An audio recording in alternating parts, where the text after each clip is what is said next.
Hello everyone, welcome back. I am Kris. This was requested by me. This is the American Civil War in the Border States. Rise of Grant documentary from Generals and Kings. Before we get started, if you can click that thumbs up, bare minimum please, that helps me out tremendously. Subscribe to the channel if you like the content. Click on the thanks button if you want to keep the channel rolling. This will be broken into two parts.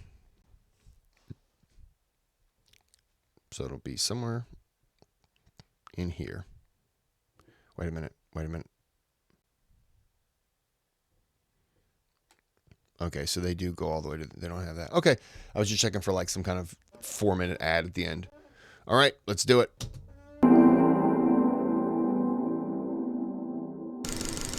In 1861, most people believed that the war would be won in the Eastern Theater. However, Abraham Lincoln was terrified it would be lost in the Western Theater.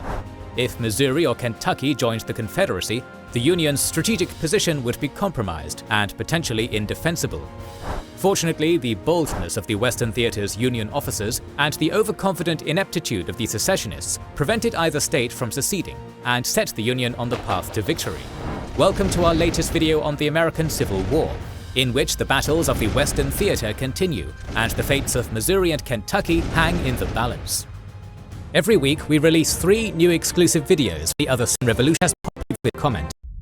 Only the states of the Deep South, whose economies were entirely dependent on the slavery-driven cotton trade, plus Texas, seceded from the Union prior to Fort Sumter.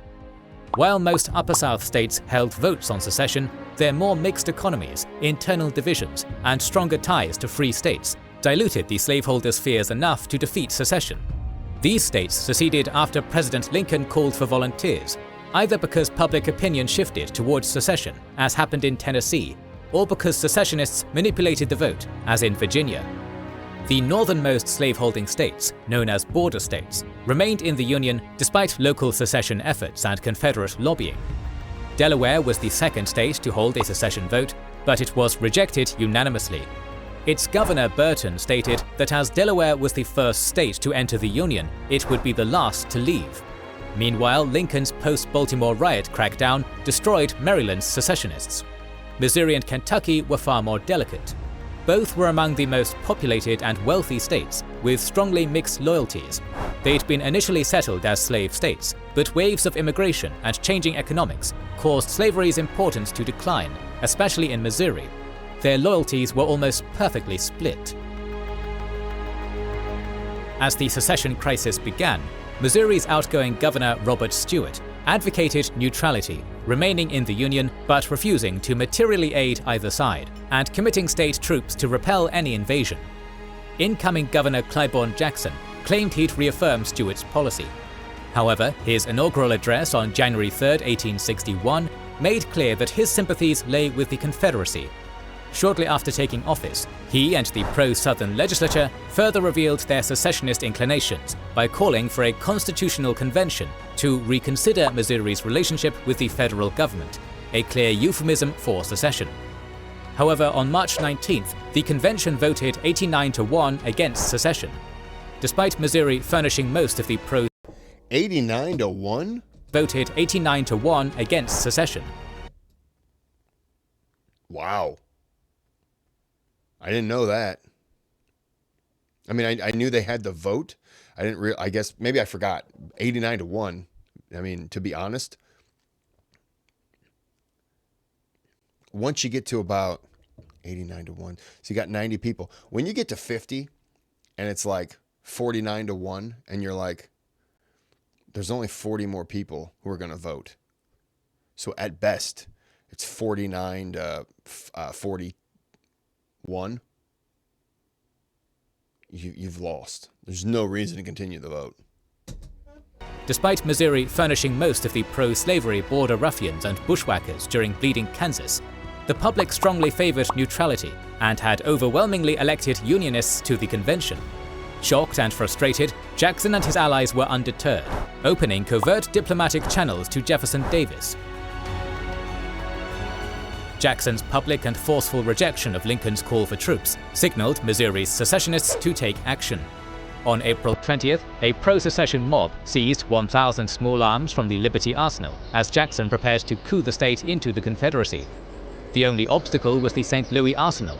Its thick walls and federal garrison made it perilous to take by storm or subversion. Therefore, Jackson petitioned Davis for heavy artillery to breach the walls, which Davis granted. While Jackson couldn't simply take control of the state militia, he could call up part of it for training. On May 1st, he assembled the most pro-secession units for maneuvers about 4.5 miles from the arsenal, at the imaginatively named Camp Jackson. They hoped to either intimidate the Union garrison into evacuating or drive them out once the cannons arrived. Opposing Jackson was Captain Nathaniel Lyon. Lyon had developed a reputation for ruthless brutality fighting Indians in California and a burning hatred of slavery while stationed in Kansas. Lyon's friend, Congressman Francis Blair, arranged his company's transfer to St. Louis in March so Lyon could protect the arsenal not only from Jackson but from the Department of the West commander, Brigadier General William Harney. Harney was a proven incompetent who was only a general thanks to his friends in the Southern political elite. These friends had also protected him during multiple court-martials and civil trials. Blair and Lyon believed that if Harney didn't join the secessionists, he'd bungle Missouri into their hands. Harney quickly justified the paranoia. Harney thwarted Lyon's efforts to strengthen the arsenal's defenses, fearing it would provoke secessionist violence. Therefore, Blair was intrigued first to get Lyon appointed commander of the arsenal, then get Harney recalled to Washington. Once command defaulted to Lyon, he swiftly moved to covertly arm the Wide Awakes, a Republican youth organization. On April 23rd, the War Department formally ordered Lyon to take command, raise volunteers, and evacuate the weapons stockpile to Illinois. Lyon swiftly and covertly enlisted his paramilitaries and armed other militias. Jackson hadn't fooled anyone about his plans, and Lyon was determined to strike first. Learning of increased activity in Camp Jackson the night of May 8th, Lyon disguised himself and snuck in the following morning. There he discovered the Confederate artillery that had arrived the night before, plus rifles stolen from Liberty. Camp chatter indicated that Jackson intended to attack soon. Therefore, Lyon moved before dawn on May 10th and surrounded Camp Jackson with 6,000 regular soldiers and volunteers. The 669 militia surrendered without a fight. After securing the weapons and cannons, Lyon decided to march the prisoners back to the arsenal through the streets of St. Louis as a show of force. However, an angry mob gathered and started hurling insults and rocks at the column. What precisely happened is disputed, but the soldiers opened fire, killing 28. Rioting ensued, and martial law was declared. In response, Jackson's legislative allies formed the Missouri State Guard, commanded by former Governor Sterling Price. Officially, the State Guard was supposed to oppose both Union and Confederate forces. However, Price was already coordinating with Arkansas Confederates to occupy southern Missouri. Harney returned, and on May 21st negotiated a truce which amounted to restricting federal authority to St. Louis. This immediately led to Unionists being driven from their homes, who began forming their own Home Guard militia. Blair convinced Lincoln to replace Harney with Lyon on May 30th in retaliation. Price, Jackson, and now Brigadier General Lyon met on June 11th, ostensibly to discuss the truce. Instead, Jackson made clear that he intended to ignore federal authority and disarm the Home Guard, while allowing anti-Unionist activity to continue. Lyon berated Jackson before declaring, "This means war." Lyon gave Jackson and Price precisely 1 hour to depart by rail before loading his troops onto steamships bound for the capital of Jefferson City. Jackson and the legislature immediately fled southwards, while Price tried to concentrate the State Guard. Lyon seized Jefferson City on June 15th before following Jackson. On the 17th, he attacked and scattered State Guard units near Boonville, forcing Price to abandon northern and central Missouri.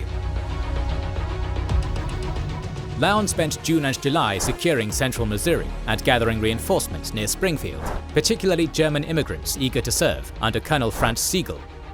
A series of skirmishes pulled Price into southwest Missouri, where Confederate troops under Benjamin McCulloch reinforced him.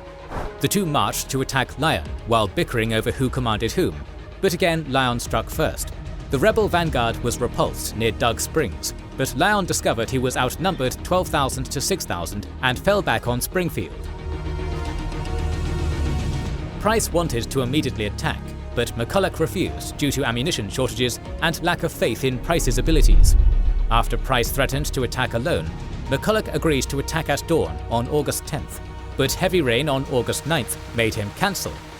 However, Lyon's volunteers' 90-day enlistments were nearly up, and he hoped a surprise attack would do sufficient damage to prevent a rebel pursuit once he had to retreat to St. Louis for reinforcements.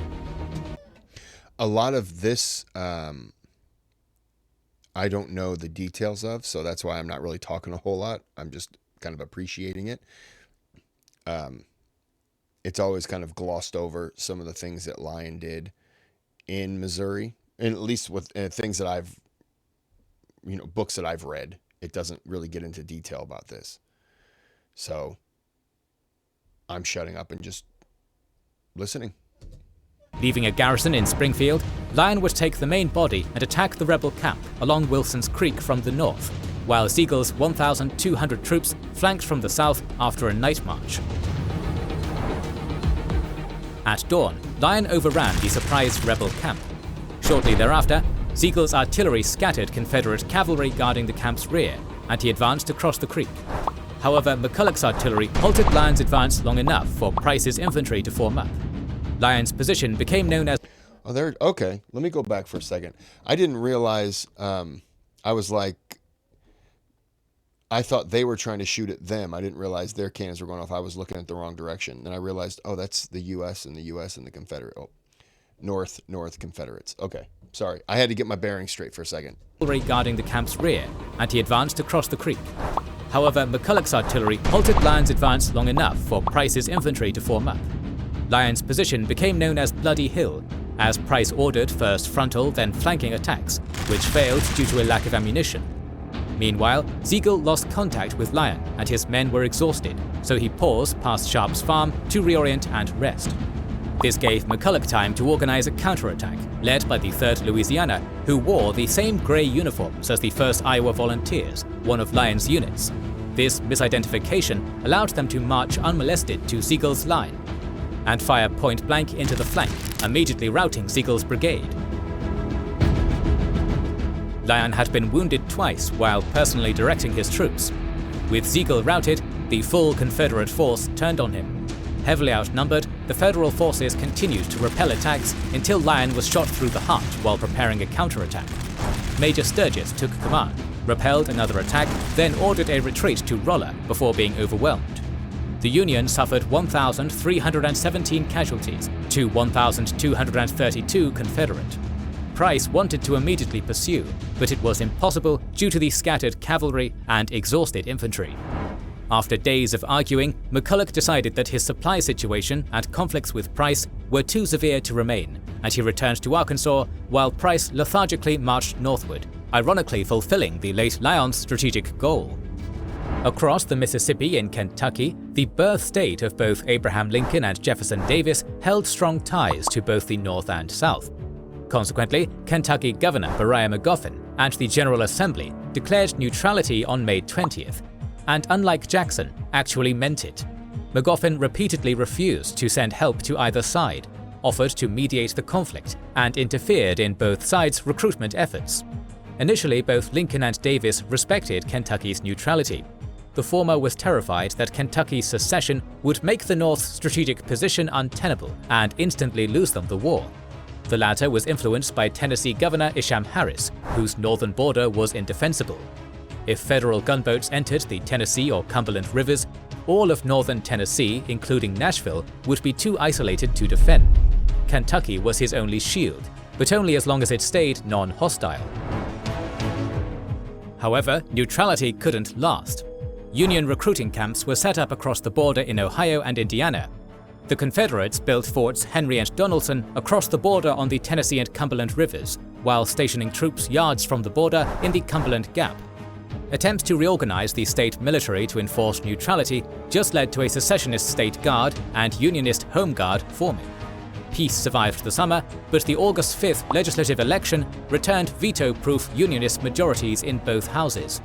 Public sentiment had shifted strongly against secession, though it wasn't pro-war. Immediately thereafter, a Union recruiting station opened in central Tennessee, and Confederate volunteers began massing near Guthrie. All that was missing was a final push. That push came from Major General John Fremont, who superseded Lyon as department commander on July 25th. Fremont was a military explorer, vocal abolitionist, and a failed presidential candidate who struggled to control the chaos in Missouri. On August 30th, he declared martial law throughout the state to enforce order. Tucked into the declaration was a clause emancipating rebel-held slaves. The uproar in Kentucky was so great that Lincoln feared it would drive the state to secede and repudiated the declaration. In response, Fremont ordered the Union commander in Cairo, Brigadier General Ulysses S. Grant, to prepare to occupy Columbus. However, the Confederacy acted first. Former Episcopalian bishop turned Major General Leonidas Polk had convinced himself that Columbus needed to be occupied and fortified immediately, a decision helped by Columbus being the center of Kentucky secessionism. Seeing increased Union activity in Cairo and probably unaware of Fremont's plans, Polk occupied Columbus on September 4th and began building a fortress he called Gibraltar of the West on the Mississippi River. Grant informed Fremont and occupied Paducah bloodlessly on September 6th. Magoffin immediately protested to both governments, while Harris and Department Commander General Albert Johnston protested to Richmond. All right, we're going to go ahead and stop it there while the protests are going on.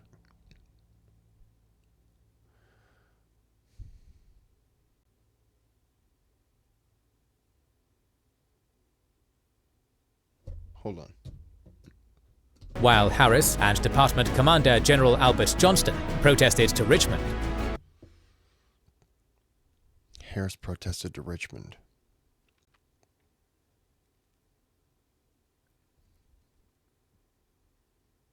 Why is he protesting to Richmond?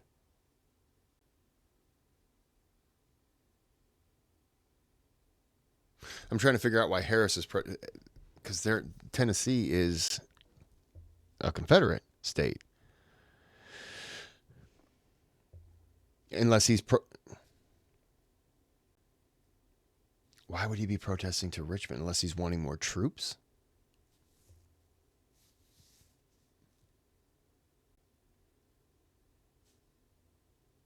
I have no idea. Okay, well, we'll end it there. We'll be back with part 2. But until then, have a good day, have a good night.